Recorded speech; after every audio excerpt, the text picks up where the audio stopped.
Well, I think David Cameron's got it all to gain now because he's sort of, everyone thinks he's underperformed in the first two debates.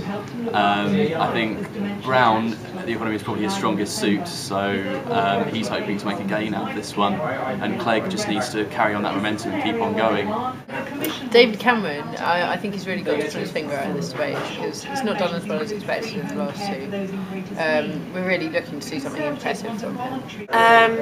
What they've got to win or lose. I think I'm actually not as excited about this one as I was about the other two, and that's primarily because I think it's going to be more of the same. I basically think Clegg's basically just got to do the same thing that he's done in the other two debates, which is kind of talk to the crowd, to be, to kind of present himself in quite a genuine, the honest guy.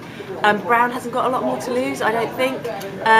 He's obviously had a bit of a rocky week, so I think it's important for him tonight to kind of consolidate his position. I think there's been a lot of problems with Gordon Brown throughout the campaign. He hasn't really communicated with the voters, and I think this is really his last chance to communicate with the voters, get his message across on the economy, because that's where typically voters are actually favouring Gordon Brown and the Labour Party is on the economy.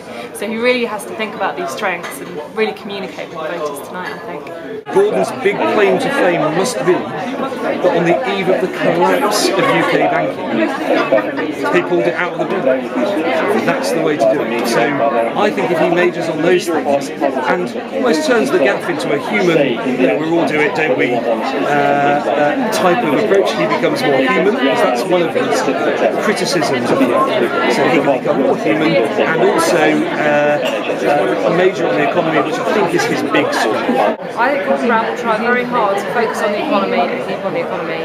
I think that the best thing that could happen in terms of making the election open up would be for David Cameron to go for the jugular in relation to Nick Clegg and say, look at Greece, you want to go in the euro, that we don't want that. I think it will probably end up by being closer and probably not with a Nick Clegg lead, because I think he is weaker on the economy than the other two parties, or certainly than the Labour Party. Well, I think that Gordon Brown should do well. The problem, I think, is going to be that he's going to go on about saying this is a global crisis and everybody's in it. It's most important to protect the economy and not bring in the savage cuts until next year when the national insurance goes up. So that people on ordinary incomes or low incomes get a tax break, £700 back in their pockets, so they don't pay any income tax on the first £10,000 they earn, by closing the loopholes at the top and using the money so that people feel. We say let's have an extra Gordon Brown's obviously been told to say same old Tories quite often. But you can't ignore the basics. Nick Clegg's okay, but the orange tie is a bit distracting. That's why I come back to this point. I don't know, Cameron spends 3/4 of the time repeating the question and not very much time answering. Escape policies under these two people. They are not ready for government because they have not thought through the policies.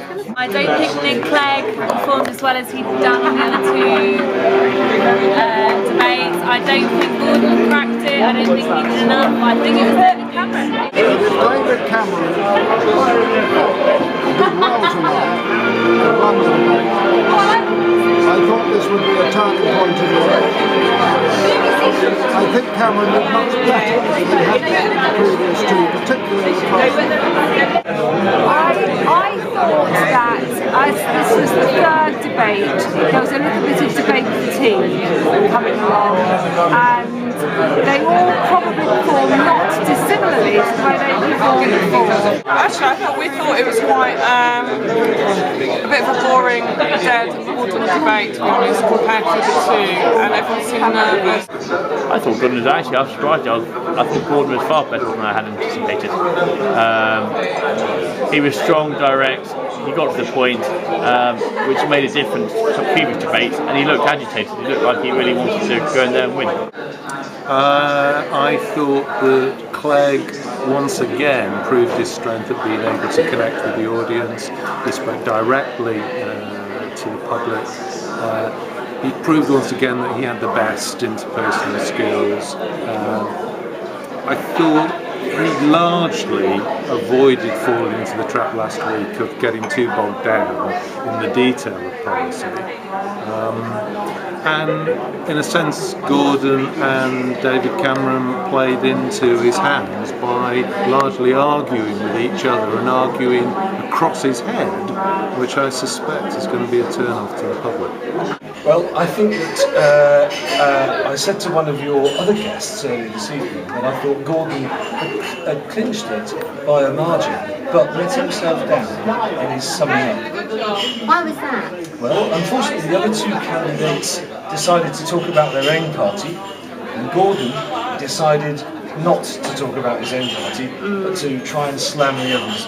Big mistake. I think part of the problem is none of the three leaders are quite used to the idea of talking to the camera, talking to a populace rather than the audience they're in front of. I think they were absolutely. I thought the leadership debates tonight for Connect were absolutely terrific, and I think the debates have helped energise this campaign. And I hope that we'll see more people voting on May the 6th. And it's been a pleasure to be here.